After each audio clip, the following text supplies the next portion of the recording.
दोनों हाथ उठा के जयकारा लगाएंगे। बोले देवादिदेव श्री आदिनाथ भगवान की जय जय जय। देवादिदेव श्री शांतिनाथ भगवान की जय जय जय। देवादिदेव श्री चिंतामणि पार्श्वनाथ भगवान की जय जय जय। संत शिरोमणि गुरुराचार्य श्री विद्यासागर जी महाराज के जय जय जय। आचार्य श्री समय सागर जी महाराज के जय जय जय। गुणैतन प्रेता शंकर समाधान भावना एक प्रवर्तक जन जन के संत प्रखर वक्ता परम पूज मनी श्री 160 प्रमाण सागर जी महाराज के जय जय जय। निर्यापक श्रमण मुनि श्री प्रसाद सागर जी महाराज के जय जय जय। मुनिवर शीतल सागर जी महाराज संधान सागर जी महाराज के पंच कल्याणक प्रतिष्ठा महामहोत्सव की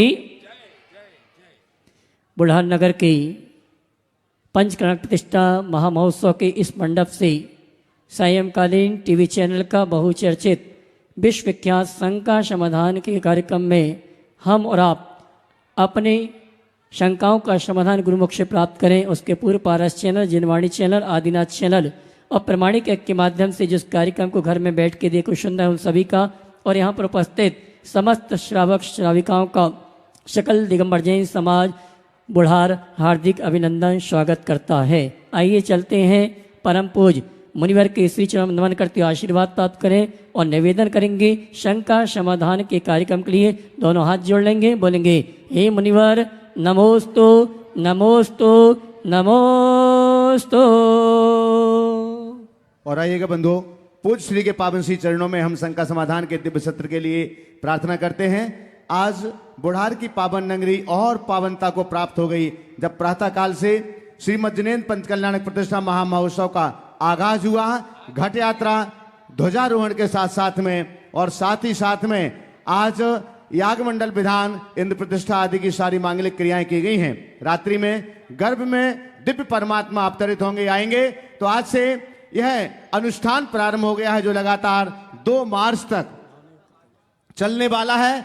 और इसी पंच कल्याणक प्रतिष्ठा महामहोत्सव में एक और बड़ा सौभाग्य कल प्रातः काल की मंगल बेला में आप सभी के लिए मिलने वाला है। गर्भ कल्याण के उत्तरार्ध दिवस पर कल प्रातः पूज्यवर मुनि श्री प्रमाण सागर जी महाराज जी के मुखारबिंद से भावना योग का विशेष सत्र प्रातः 8 बजे से 9:30 बजे तक यहाँ पर आयोजित किया गया है। जो लोग यहाँ पर उपस्थित रहेंगे बड़े सौभाग्यशाली होंगे ही होंगे। लेकिन आप देश और दुनिया में अपने घरों पर बैठ करके भी प्रामाणिक ऐप और मुनि प्रमाण सागर .net के माध्यम से आप अपने घरों पर भी भावना योग का सीधा लाइव सौभाग्य प्राप्त कर सकते हैं। और भावना योग प्रातः कल जो होने वाला है 8 बजे से 9:30 बजे तक वह पारस चैनल पर भी भावना योग का लाइव प्रसारण किया जाएगा। तो जो लोग इस समय पारस चैनल, जिनवाणी चैनल, आदिनाथ चैनल और प्रामाणिक ऐप के माध्यम से देश और दुनिया में देख और सुन रहे हैं, आप कल सुबह के भावना योग के विशेष सत्र के लिए अपने समय को सुनिश्चित कीजिएगा।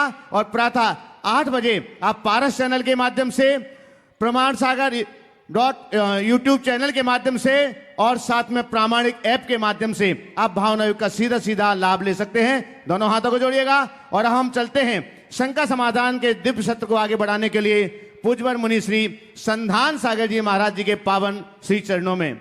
हे महाराज श्री नमोस्तु नमोस्तु नमोस्तु। बोले परम पूज्य मुनि श्री प्रमाण सागर जी महाराज की। पंच कल्याण प्रतिष्ठा महामहोत्सव के आज मंडलाचरण के दिन यह गर्भ कल्याण का पूर्वार्ध रूप। चलते हैं गुरु चरणों में पाव बारंबार नमोस्तु करते हुए आज का इस संकट समाधान के सत्र को अपन प्रारंभ करें। प्रथम प्रश्न के लिए मैं आपके ही नगर के गौरव ब्रह्मचारी बबी भैया जी गुरु चरणों में अपना प्रश्न कर रहे हैं और तैयार रहेंगे अनय जी जैन बुढ़ार। बबी भाई अपना प्रश्न करें, माइक जिनका नाम बोलो। अनय जैन बुढ़ार तैयार रहें। महाराज श्री के चरणों में नमोस्तु, छुल्लक जी के चरणों में इक्षामि इक्षामि इक्षामि। वैसे तो महाराज श्री आपके रहने से कोई शंका रहती नहीं है, निवारण वैसे ही हो जाता है, लेकिन फिर भी मैं पूछना चाहूँगा महाराज जी, पहले मैं होशियार था तो दुनिया बदलने चला था, अब मैं समझदार हूँ तो खुद को बदल रहा हूँ। तो इस समझदारी में, होशियारी से समझदारी के सफर को महाराज जी जो मैंने तय किया है, तो इसे मुझे कैसे फील करना चाहिए, अपने अंदर में कैसे उतारना चाहिए? बहुत अच्छा कथन है। पहले मैं होशियार था, दुनिया को बदलने की कोशिश में था। जब से मैं समझदार हो गया, खुद को बदलने में जुटा। अगर सच में समझदारी आ गई है तो भीतर परिवर्तन भी शुरू हो गया होगा। देखिए, होशियार और समझदार में एक बारीक अंतर है। होशियार वो है जिसके पास कोरा ज्ञान है। समझदार वह है जिसके पास ज्ञान के साथ अनुभव का कोश है। अनुभव हमारे जीवन का मूल तत्व है। ज्ञानी भटक सकता है, अनुभवी कभी नहीं भटकता। समझ का दूसरा अर्थ विवेक भी होता है। ज्ञान पाना अलग बात है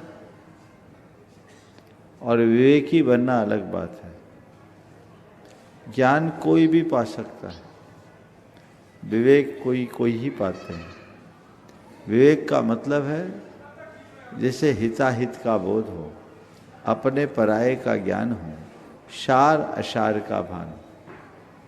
जब ये समझ अंतर मन में विकसित होती है, जीवन की दिशा बदलना शुरू हो जाती है।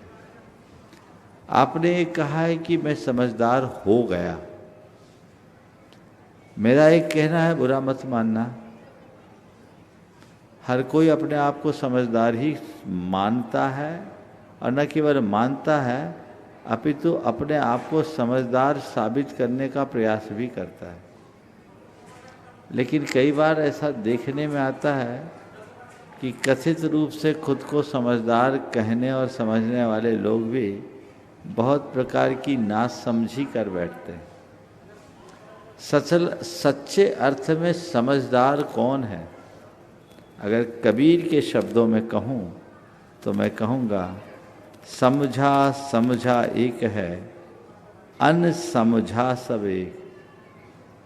समझा समझा एक है, अनसमझा सब एक, और तिनको समझा जानिए जिनके घट में विवेक।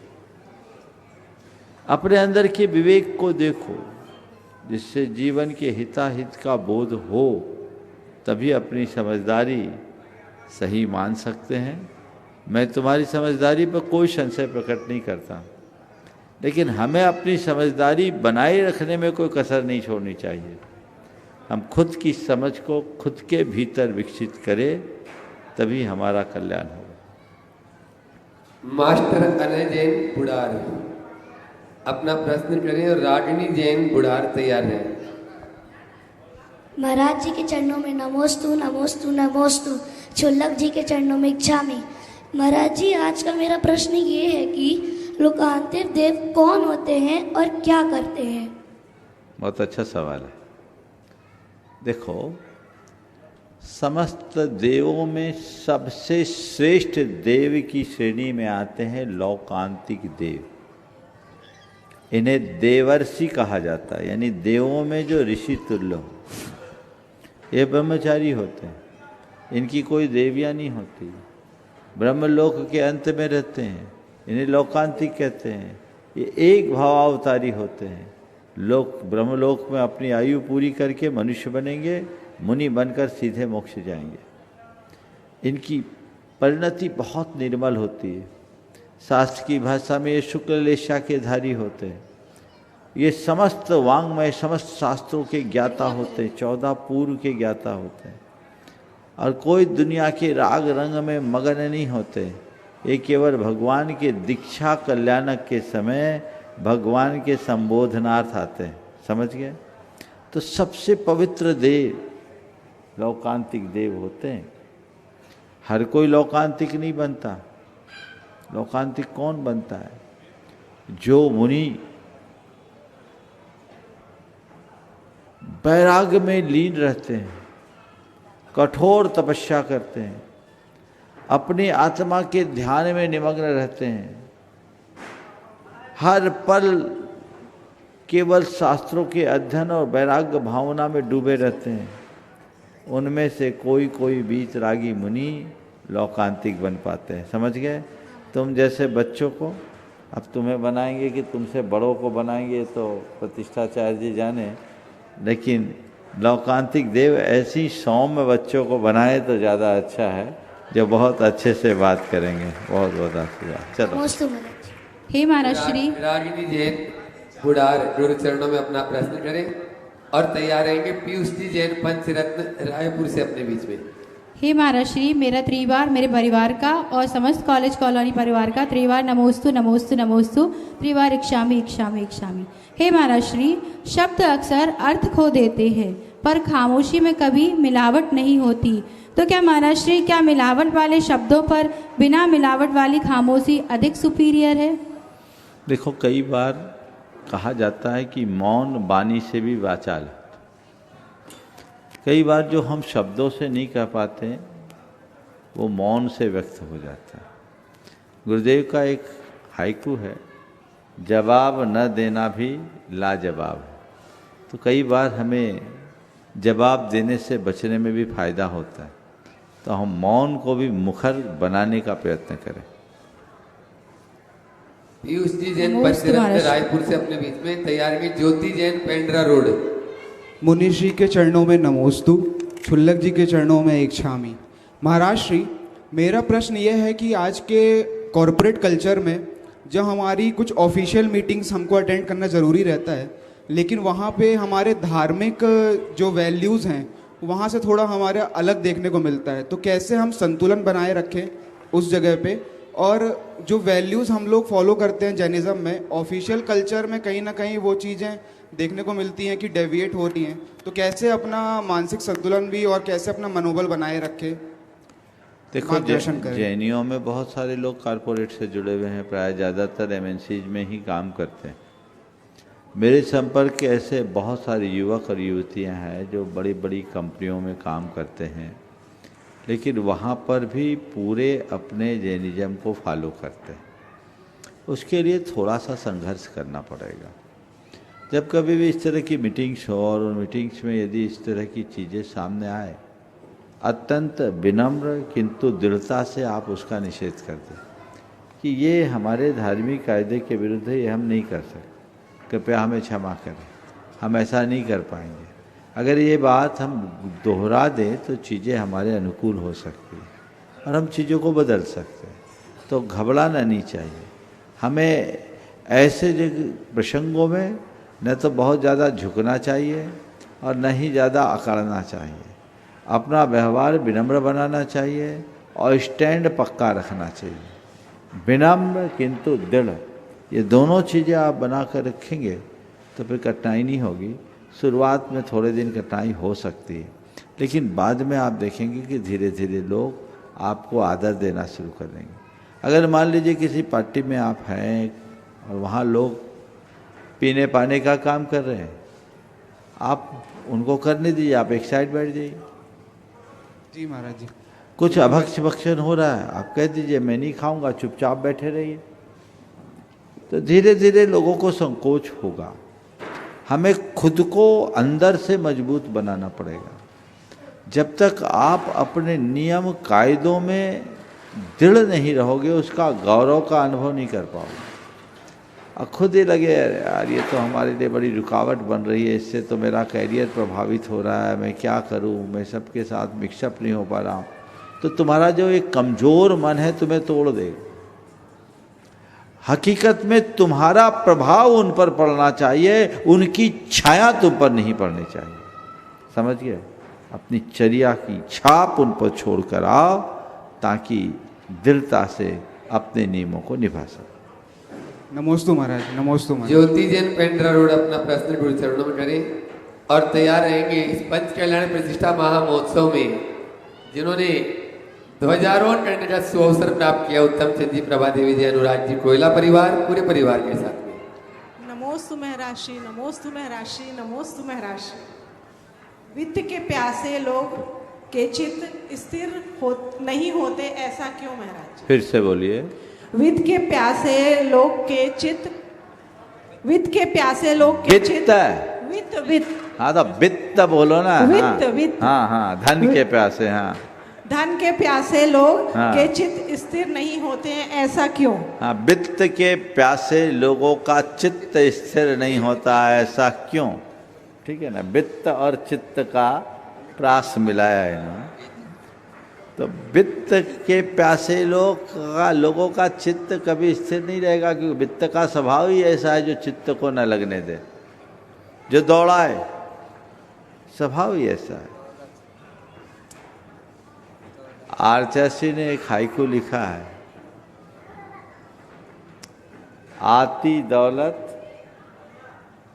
छाती पे जाती कमर पे 2 लात, ऐसा करके कोई हाइकू है। दौलत का एक स्वभाव है जो जिंदगी भर दौड़ाती है, जिसके पाने में भी आकुलता, बचाने में भी आकुलता और बढ़ाने की भी आकुलता।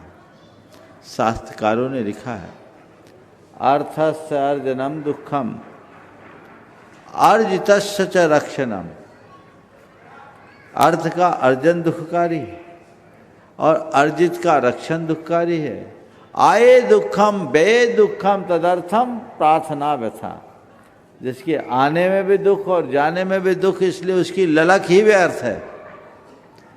तो वित्त कभी चित्त को स्थिर नहीं होने देगा। चलिए, नमोस्तु महाराज। हाँ, आचार्य का हाइकू, आती छाती पे जाती कमर पे सो 2 लत होती। चलिए, और अगला प्रश्न, बंधुओं, जिनका पूरा परिवार ही दान के क्षेत्र में बहुत आगे रहता है और अनेकों क्षेत्रों का उद्धार भी जो कर रहे हैं, ऐसे उसी परिवार से उत्तम चंद जी, बड़े भैया उत्तम चंद जी, प्रभा देवी जी, अनुराग जी, कोयला परिवार, जोरदार तालियों से जिन्होंने आज कर कमलों से, जिनके कर कमलों से आज इस अनुष्ठान का ध्वजारोहण हुआ, वे अपना प्रश्न गुरु चरणों में कर रहे हैं और तैयार रहेंगी रूबी बड़कुल बुढ़ार। महाराज जी को कोयला परिवार की तरफ से नमोस्तु नमोस्तु नमोस्तु। महाराज जी, हम लोग को काफ़ी टाइम छोड़े हुए हो गया। बुढ़ार हम लोग बचपन में रहते थे, पापा लोग ने 31 साल पहले हम लोग ने छोड़ा था। आज वापस से आपके आशीर्वाद से वहीं ध्वजारोहण करने का सौभाग्य मिला है। और महाराज जी, मेरा क्वेश्चन है कि आज की वर्तमान स्थिति में समाज में लोगों में काफ़ी मतभेद है और ईगो बहुत जल्दी आ जाता है, तो हम लोग उसमें समाज में हम लोग कैसे विकास कर सकते हैं? देखो, समाज में ये समस्याएं आज की नहीं, हमेशा की रही है। बस अंतर ये रहा है कि कभी थोड़ा कम रहा, कभी कुछ ज़्यादा। वर्तमान में पूरी सामाजिक सोच में परिवर्तन हुआ, हर वर्ग में परिवर्तन हुआ, चाहे बच्चे हों, चाहे महिलाएं हों, चाहे बुजुर्ग हों या युवा, सबकी मनोवृत्ति बहुत तेजी से बदली है और उसके कारण पूरे समाज में व्यापक बदलाव दिखाई पड़ रहा है। उसका प्रभाव हमारी पूरी सामाजिक व्यवस्था पर पड़ रहा है। अब सवाल है कि इन सब के बीच हम अपने आप को कैसे रखें। मेरा इसमें 2 सुझाव। पहला, कि हम इन सब पचड़े में अपने आप को दूर रखें, काम से काम रखें, पचड़े में पड़े ही नहीं। जिसको जो करना है करो। धर्म के क्षेत्र में और समाज के क्षेत्र में कभी भी आगे आओ तो एक ही भाव लेकर आओ कि ये मेरे कल्याण का आयतन है, निमित्त है, ये मेरे पूजा का माध्यम है। मुझे जितना बन सके करके अपने जीवन को कृतार्थ करना है। बाकी जो 3-5 करते हैं उनकी वे जाने। सबसे उत्तम तो ये। दूसरी बात, यदि लोग हमें जिम्मेदारी दे दे, तुम जैसे लोगों के लिए मैं कह रहा हूँ, तो क्या करें? तो जिन बातों से ये खलल होता है उनसे अपने आप को दूर रखो और टीम भावना क्रिएट करो। लोगों को जोड़कर चलने की कोशिश करें, लोगों के ईगो को शांत करने का प्रयास करें और हर व्यक्ति को प्रेरित और प्रोत्साहित करें। साथ में आध्यात्मिक दृष्टि हो तो ये सब दुर्भावनाएं मन में हावी नहीं होगी, फिर व्यक्ति सीधे अपने मार्ग पे चलेगा। बाकी तुम सोचो कि समाज बदल जाए फिर मैं कुछ करूं, न भूतो न भविष्यति, ये काल ही ऐसा है, अब से तो और ज़्यादा बिगाड़ ही होना है। हर युग में थोड़ा थोड़ा परिवर्तन होता है, हमें उस परिवर्तन के आदी और अभ्यासी बनने की ज़रूरत है। अगर हम उसमें अपने आप को ढाल लिए तब कुछ अच्छा कर पाएंगे। ये तो चलता रहेगा, हमें कुछ चीज़ों को पचाने की क्षमता विकसित करनी चाहिए और कुछ बातों को नज़रअंदाज करने की शक्ति विकसित करनी चाहिए। यदि ये बातें हमारे अंदर घट गई तो सारी व्यवस्थाएं सुव्यवस्था में बदल जाएगी। बहुत बहुत धन्यवाद। रूबी जी बुढ़ार गुरु चरणों में अपना प्रश्न करें और तैयार रहेंगे। अपने बीच में शिवेंद्र जी द्विवेदी जी जो राष्ट्रपति पुरस्कार से पुरस्कृत है, वे अपना प्रश्न गुरु चरणों में। नमोस्तु महाराज श्री। कांच सा नाजुक भरोसा पल भर में टूट जाता है, जिसे अपना समझा वही दामन छुड़ाता है। महाराज श्री, मेरा प्रश्न है, टूटे हुए विश्वास के साथ फिर से कैसे जिएं और धोखे की कड़वाहट को क्षमा के घूंट से कैसे पिए? टूटे हुए विश्वास को फिर से कैसे जिए, धोखे की कड़वाहट को क्षमा की घूंट से कैसे पिए? देखिए, विश्वास अगर एक बार टूट जाता है तो जुड़ना थोड़ा कठिन होता है। इस संदर्भ में मैं दो बातें कहूँगा। पहले तो हम किसी का विश्वास तोड़े नहीं, दूसरा किसी के प्रति अविश्वास न करें, जल्दी चीज़ों को समझने की कोशिश करें। यदि किसी के प्रति हमारा विश्वास कम हो रहा है तो सहसा निर्णय लेने की जगह तथ्यों को समझने की कोशिश करें। सकारात्मकता और समग्रता से चीज़ों को विचारना शुरू करें। यदि सकारात्मकता और समग्रता से हम चीज़ों पर विचार करते हैं तो बहुत सारी चीज़ें हमारे हाथ आ सकती है और जल्दी से विश्वास खंडित होने से हम अपने आप को बचा सकते हैं। दूसरी बात, निष्ठावान बने, अपने प्रति ईमानदार बने, औरों के प्रति ईमानदार बने, जिससे कि किसी के प्रति हमारा विश्वास न टूटे, हम किसी का विश्वास न तोड़े। अब रहा सवाल, अगर किसी ने हमारा विश्वास खंडित किया है तो हम क्या करें, या हमारे प्रति किसी का विश्वास खंडित हुआ है तो क्या करें। यदि किसी के प्रति हमारा विश्वास खंडित हुआ है, किसी ने हमारे विश्वास को खंडित किया है, तो हमें उसे क्षमा करके उसे अवसर देना चाहिए। एक बार नहीं, 2 बार 3 बार चीज़ें आएगी। और यदि किसी के मन में हमारे प्रति विश्वास खंडित हुआ है तो उसे हमें अपने व्यवहार से जीतना चाहिए। गुरुदेव का एक बहुत सुंदर हाइकू है, मत दिलाओ विश्वास लौट आता व्यवहार से। आपने पूछा है धोखे की कड़वे घूंट को क्षमा, धोखे की कड़वाहट को क्षमा की घूंट से कैसे पिए। देखिए, धोखा, एक बार गुरुदेव से किसी ने पूछा कि कोई हमें धोखा, अगर हमें धोखा खाना पड़े तो क्या करें, तो गुरुदेव ने क्या, धोखा खाने का मतलब क्या, धोकर खा लो, हो गया धोखा। अब उसने मुझे धोखा दे दिया, उसे भूलो, उसे क्षमा करो और उससे आगे के लिए सीख लो। ऐसे व्यक्ति के प्रति द्वेष रखने की जगह सुरक्षित दूरी रखें। धोखा देने वाले धोखेबाज के साथ रहना अच्छी जरूरत नहीं है, लेकिन उसके प्रति द्वेष रखना भी ना समझिए। हम द्वेष न रखें, सुरक्षित दूरी रखें। नमोस्तु महाराज श्री। अपने बीच में स्काउट और योग के शिक्षक श्री शिवेंद्र जी द्विवेदी यहाँ पर उपस्थित है। जोरदार ताली से उनका स्वागत करें। राष्ट्रपति पुरस्कार से सम्मानित है। और उसके बाद में अपना प्रश्न कर रही राठी जैन कॉलेज कॉलोनी। महाराज श्री के श्री चरणों में नमन, कोट से नमन। महाराज जी, विद्वानों का मत है कि मानव शरीर में पाप वृत्ति के प्रवेश करने के दो द्वार हैं, कर्ण और नेत्र।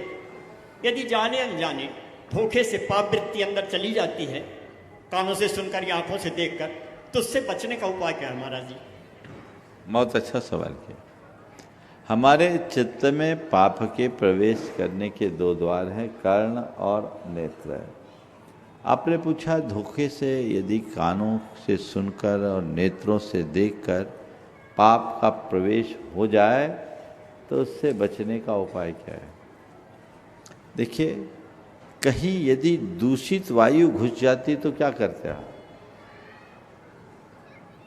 दूषित वायु घुस जाए, धुआं भर जाए तो क्या करते हैं? एग्जॉस्ट करते हैं ना। तो अगर हमारे अंदर ऐसी बातें आ जाए, तुरंत हमें एहसास हो, तो अपनी निंदा ग्रह करें, उसका पश्चाताप करें, आलोचना करें, उससे पाप वृत्ति कम होती है। शास्त्रीय शब्दों में कहें तो उसका प्रतिक्रमण करें। प्रतिक्रमण मतलब जैसे कहीं धूल भर जाए तो बुहारी लगाते हैं ना, ऐसे ही घर अगर धूल से भर रहा है, आप बुहारी लगा के साफ करते हैं। मन में पाप की धूल आई है, बुहारी लगा दो, समझ गए? वो प्रतिक्रमण है, प्रतिक्रमण की बुहारी। और साथ एक दूसरा है जो हमारी साधना का एक बड़ा अंग है, जिसको बोलते हैं प्रत्याख्यान।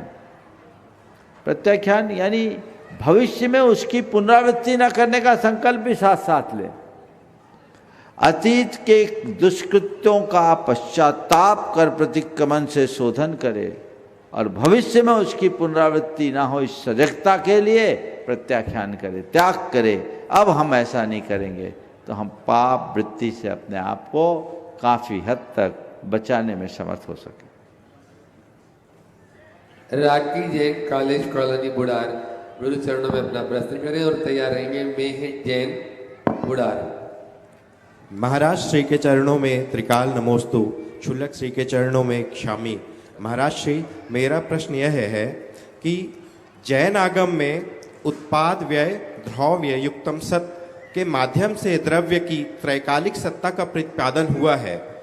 द्रव्य के अनंत प्रदेश पुद्गल वर्गणाओं का आत्मा से आश्रवबंध तथा कर्मों के उदय के अनुसार देह की प्राप्ति, यह समस्त तत्व चर्चा अत्यंत सूक्ष्म वैज्ञानिक संरचना का आभास कराती है। आधुनिक विज्ञान आज ऊर्जा पदार्थ रूपांतरण, जिसे हम E=mc² के रूप में भी प्रकट करते हैं, और क्वांटम स्तर पर कणों के आकर्षण विकर्षण की चर्चा कर रहा है।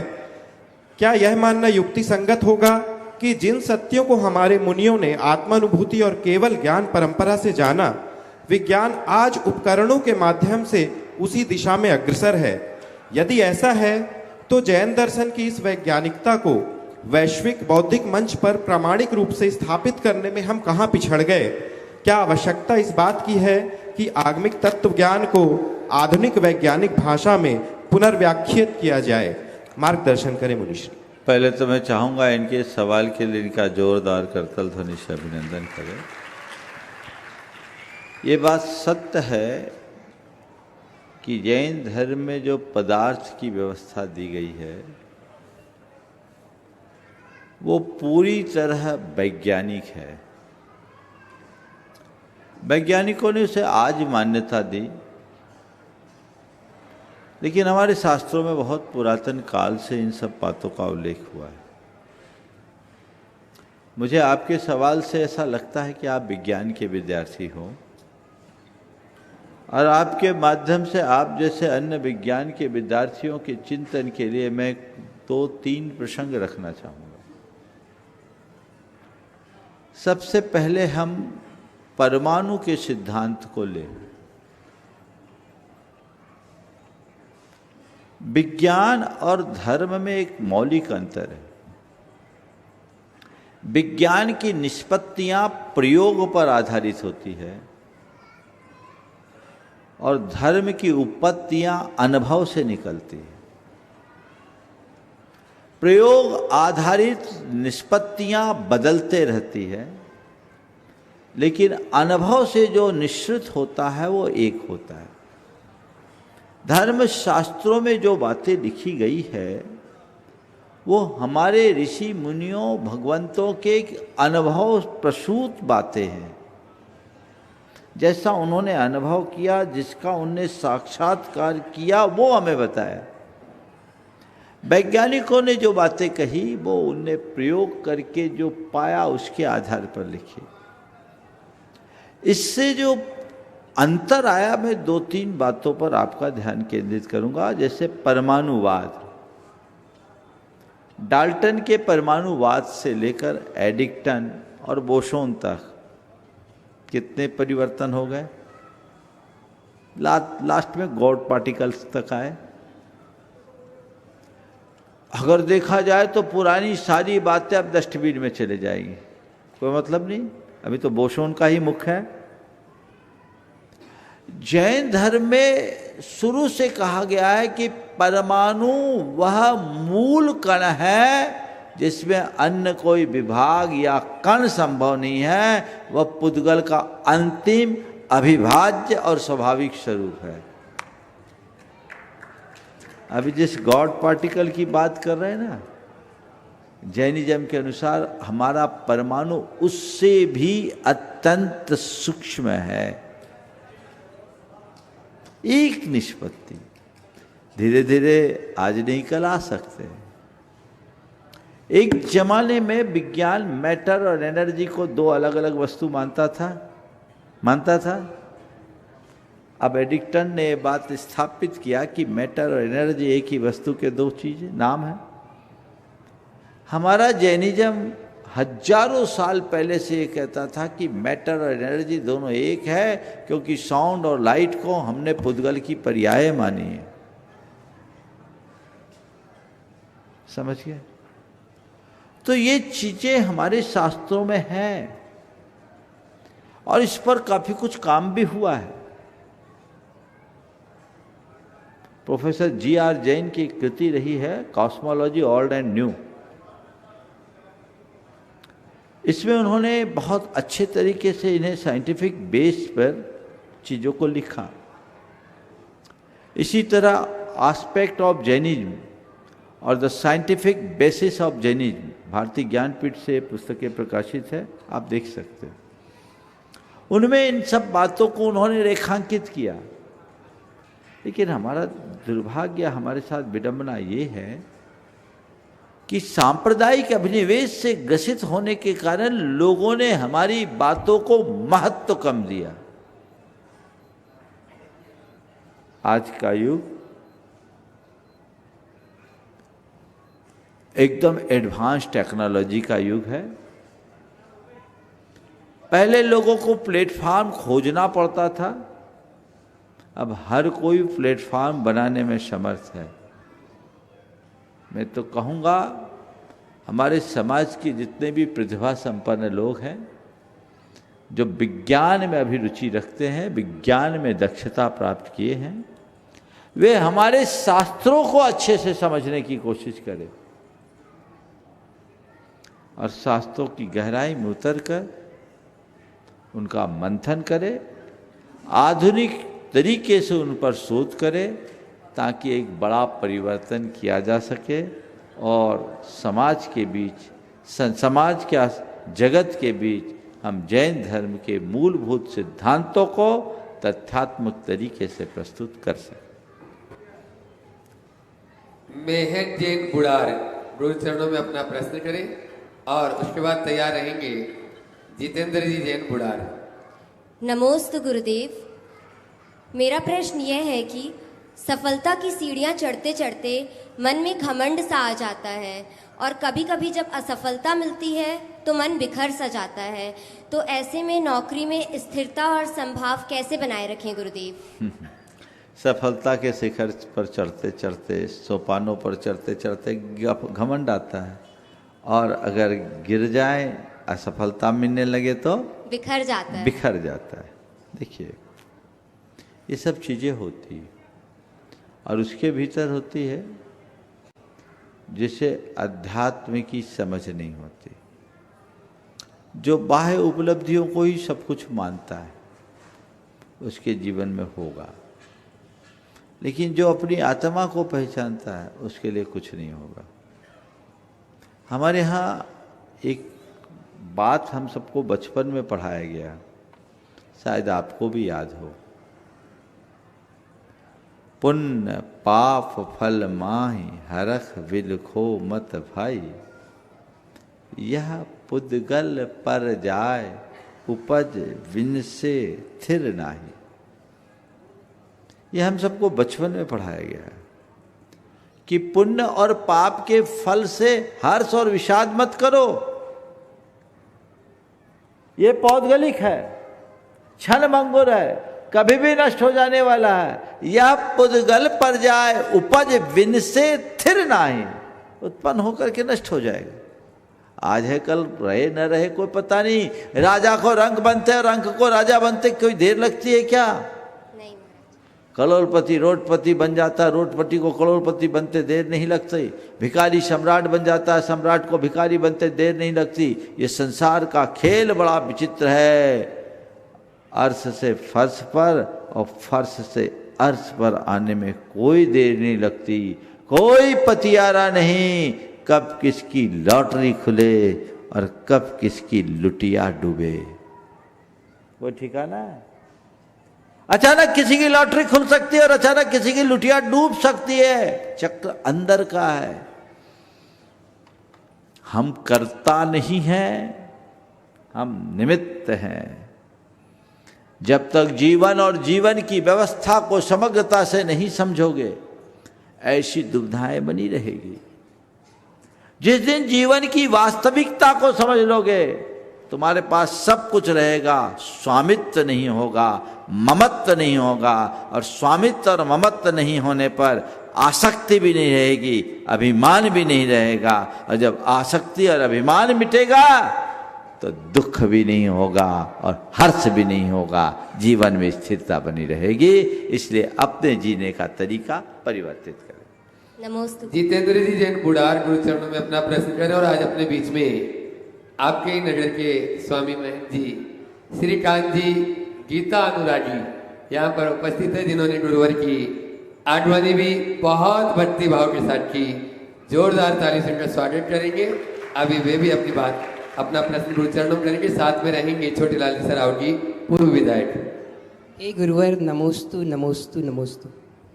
हे गुरुवर, स्वर्ग नरक मोक्ष कोई कल्पना नहीं है, तार्किक समाधान देने की कृपा करें। स्वर्ग नरक मोक्ष कोई कल्पना नहीं है, आपने इसका तार्किक समाधान समझा।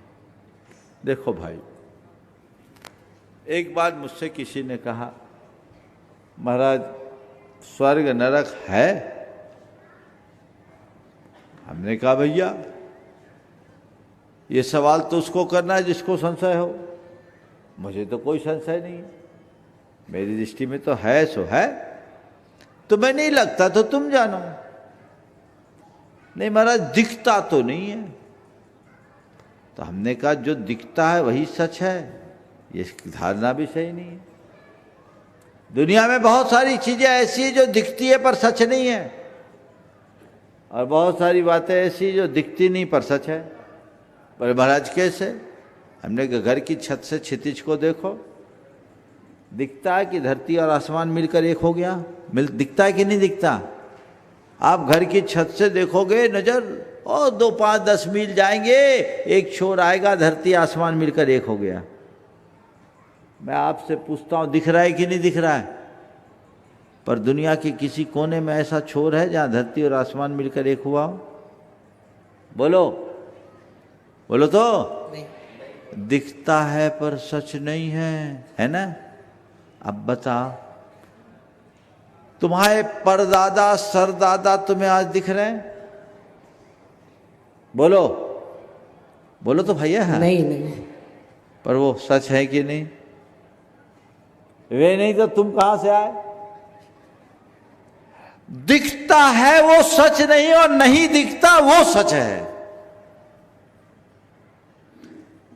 तो मैं आप सबसे कहता हूं ये धारणा बदलो कि जो प्रत्यक्ष है वही सत्य है।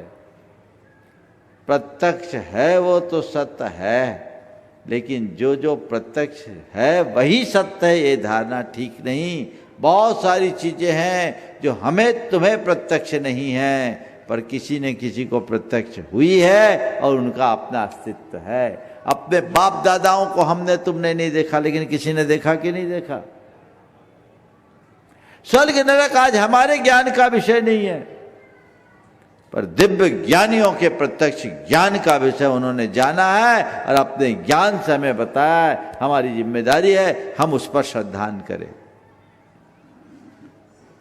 अब फिर भी आप जानना चाहते हो तो मैं इसको एक अनुमान से बता सकता हूं। इस धरती पे कोई मनुष्य ऐसा मिले जिसके पास किसी प्रकार के सुख साधन की कोई कमी नहीं,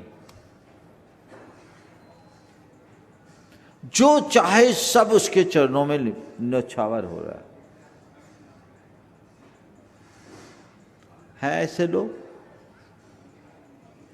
पर उसकी एक सीमा है कि नहीं, वो अंतिम तो नहीं है।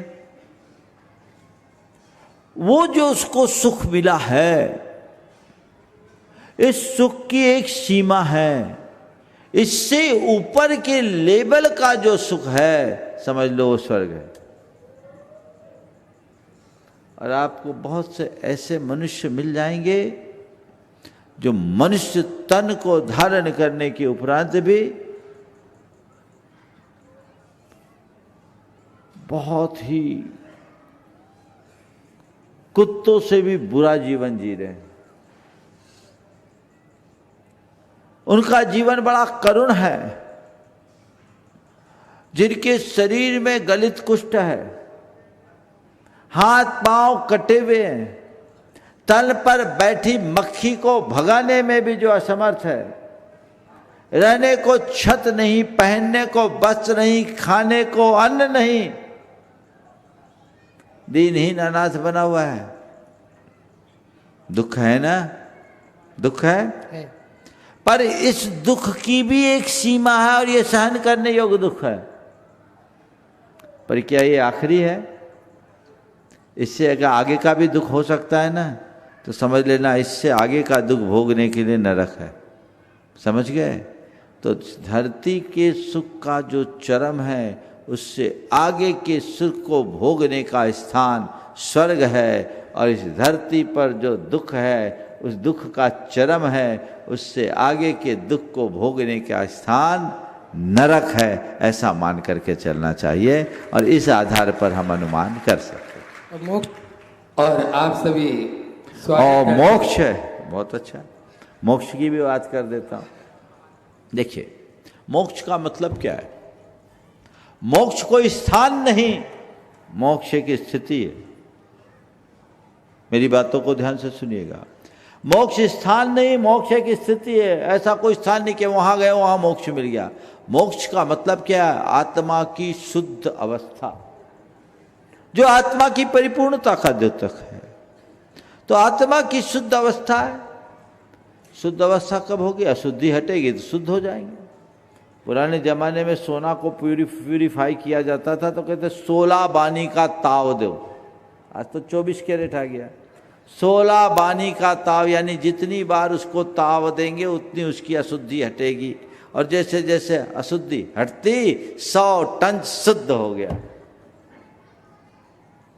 16 बानी का शुद्ध हो गया, 24 कैरेट शुद्ध हो गया बोलते हैं। ऐसे ही हम देखते हैं कि किसी में दोषों का बाहुल्य है, विकारों का की भरमार है, दुर्बलताएं जिसके रग रग में समाई है। एक व्यक्ति वो है और दूसरा व्यक्ति वो है जिसके दोष दुर्बलता कम हुए हैं, वो उसका दुख भी कम हुआ है। जिसमें दोष दुर्बलता ज्यादा है उसका दुख भी बढ़ा है। तो जिसके दोष दुर्बलता अगर कम हुए हैं तो एक अवस्था ऐसी भी हो सकती नहीं जिसमें खत्म हो जाए। बोलो जी। तो जो कम हुए हैं उसको देखकर समझ में आ सकता है कि खत्म भी हो सकते हैं। जो कम हो सकता वो खत्म भी हो सकता है। जिस दिन खत्म हो जाएगा हम मोक्ष को प्राप्त कर लेंगे, हमें मुक्त बन जाएंगे, आत्मा ही परमात्मा हो जाएगी। हम इसके आधार पर ये अनुमान लगा सकते हैं। स्वामी श्रीकांत जी गीता अनुरागी जोरदार तालियों से उनका स्वागत करें। गुरु चरणों में अपना प्रश्न या जो भी बात रखना चाहे, और उनके साथ में छोटे लाली सरावटी जी भी हो जाए, पूर्व विधायक, और उसके बाद तासा जैन तैयार है बुढ़ार। जी महाराज जी के श्री चरणों में नमोस्तु नमोस्तु नमोस्तु। हम जिस दुनिया में रहते हैं एक पल का ठिकाना नहीं है। हमें उस पल का सदुपयोग कर लेना चाहिए, हम नहीं कर पाते हैं। जिस दुनिया में रहते हैं ऐसा नहीं है कि एक पल का ठिकाना नहीं है, वर्षों वर्ष तक हम जीते रहते हैं और क्या करते रहते हैं। यदि इसका भी पता हमें अपने जीवन यात्रा में नहीं चल सका तो फिर हम अपने आप को विश्व के सर्वश्रेष्ठ प्राणी मनुष्य कैसे कह सकते हैं। वर्तमान मानव समाज की ऐसी परिस्थिति है कि हम अनादिकाल से ये प्रकृति के सानिध्य में जीवों का उद्भव, विकास और विनाश होता चला आ रहा है, और अनादिकाल से इस बात के लिए हम और हमारे ऋषि मुनि, साधक और तपस्वी अपने अपने अनुभव के आधार पर मानव समाज को एक सद्भाव और प्रेम के साथ जीने के लिए एक मार्ग दिया। उनकी इकाइयां या प्रतीक या संज्ञाएं समय समय पर बदलती गईं और हम उस पथ पर चलते रहे। पदार्थ की उन्नति और पदार्थों के अंदर जो शक्ति है उसकी खोज करने की मानव की जो प्रवृत्ति होती है, उसको करते करते वह अपने चरम स्थिति तक पहुंच गया है, ये मान रहा है। लेकिन पदार्थों की शक्ति अभी और कितनी शेष रह गई है जिसे हम नहीं जानते हैं, उसके बारे में भी अभी हम अनभिज्ञ हैं। ऐसी परिस्थिति में हमारी इकाइयां यदि अपनी अपनी संज्ञाओं और प्रतीकों के साथ कहीं यदि मानव समाज को भटका रही हैं या भ्रमित कर रही हैं, तो ऐसी परिस्थितियों में हम सब जो इकाइयों के रूप में, प्रतीकों के रूप में मानव समाज के लिए यदि कुछ करना चाहते हैं, तो बुढ़ार में हमारे महाराज श्री मुनिश्री की जो आगमन हुआ है और उनके शंका समाधान के माध्यम से आदमी के हृदय में जो भ्रांतियां हैं, जो भ्रम है, उनको दूर की जा रही हैं। बहुत अच्छा लग रहा है। वैसे महाराज श्री को मैं टीवी में भी, पारस टीवी में सुनता रहता हूं समय मिलने पर, और बहुत अच्छा लगता है मुझे। और इस दुनिया में, दुनिया के किसी भी मानव मस्तिष्क में उत्पन्न कोई भी यदि शंका है तो उसे केवल अध्यात्मवादी ही दे सकता है। अध्यात्म में जो अपनी साधना और तपस्या की है वही दे सकता है। तो ऐसी परिस्थिति में मानव समाज में हम पूरी इकाइयों को जो अलग अलग प्रतीकों के रूप में है, संज्ञाओं के रूप में है, अलग अलग साधना की विधियों के रूप में है, तो क्या अब समय आ गया है कि हम लोग उस शाश्वत और सनातन स्वरूप को समझकर यथार्थ सनातन और शाश्वत स्वरूप को अपने अपने इकाइयों के माध्यम से यदि मानव समाज को समझाना चाहें, तो क्या ये संभव है महाराज जी? मेरा एक ऐसा प्रश्न है, जिज्ञासा है, और इसके आगे की गतिविधि क्या होनी है ये तो एक अध्यात्मवादी जो है और अध्यात्म में जो जिज्ञासा रखते हैं, रुचि रखते हैं, उनको ये सब पता है। फिर भी महाराज श्री के श्री मुख से हम लोग सुने, आप भी सुने, और सुनने के बाद यदि हम उसको आगे बढ़ा सकें तो निश्चित रूप से ये सभी के लिए कल्याणकारी होगा। सभी इकाइयां, सभी प्रतीक, सभी भ्रांतियां एक दिन उसी समंदर में उसी तरह से मिल जाएंगी जैसे समंदर से कोई एक बूंद अलग होने के लिए वाष्प का रूप धारण करती है और फिर उसमें मिलने के लिए फिर अपने मूल स्वरूप में आती है और कुछ दिनों के बाद, कुछ संघर्ष के बाद समंदर में समा करके अपनी बूंद की संज्ञा को समाप्त कर देती हैं। ऐसी स्थिति में क्या हम लोग अपने समाज के साथ, अपने मानव समाज के साथ आगे बढ़ें तो कैसा रहेगा और इसके लिए हम और क्या कर सकते हैं? महाराज श्री का मार्गदर्शन हम सभी के लिए कल्याणकारी होगा। नमस्ते। आपने बहुत ही गूढ़ किंतु प्रासंगिक सवाल खड़ा किया। चाहे जितने प्रतीक हो, इकाई हो, साधनाएं, ये सब अलग अलग तभी दिखती है जब हम साध्य को विस्मृत कर साधन को पकड़ बैठते हैं। यदि हम साध्य को सामने रखें तो सारी बातें खत्म हो जाएगी। आपके इस सवाल का समाधान मैं गुरुदेव के 2 पंक्तियों से देना चाहूँगा। वो कहते थे, दीप का नहीं ज्योति का और सीप का नहीं मोती का सम्मान करना सीखो। बहुत गहरा संदेश है इसमें। आज लोग ज्योति को भूल रहे, दीप में उलझ रहे हैं, सीप को पकड़ रहे, मोती को भूल रहे हैं। महत्व सीप का नहीं मोती का है, मूल्य दीप का नहीं ज्योति का है। काश हम उस परम तत्व की तरफ दृष्टि रखते। सब समाप्त। जैन दर्शन करता है सब्बे शुद्धाहु शुद्ध नया। ब्रह्माद्वैत कहता है सर्वम खलु इदम ब्रह्म। अंतर क्या है? तत्व तो एक है। एकम सत विप्रा बहुली भवंत बदंती, बहुवा बदंती। ये जो उक्तियां हैं, हम उसके हार्द को पकड़े तो हमारे उलझन, हमारी दुविधाएं दूर होगी। और आज के समय में सभी साधु संतों, धर्म प्रवर्तकों और प्रचारकों से मैं कहना चाहूँगा, आप दर्शन और धर्म की निगूढ़ बातें अपने अनुयायियों के मध्य रखें, क्योंकि हर व्यक्ति की अपनी अपनी साधना की पद्धति है। जिसकी जैसी श्रद्धा, जैसा विश्वास और भावना है, वो उसके अनुरूप चले। एक दूसरे के विश्वास को खंडित करने का प्रयत्न करना मेरी नज़र में बहुत बड़ा अधर्म है, उससे बचे। लेकिन आम जन के बीच आज अगर सबसे ज़्यादा आवश्यकता है तो मानवीय चेतना को जगाने की आवश्यकता है।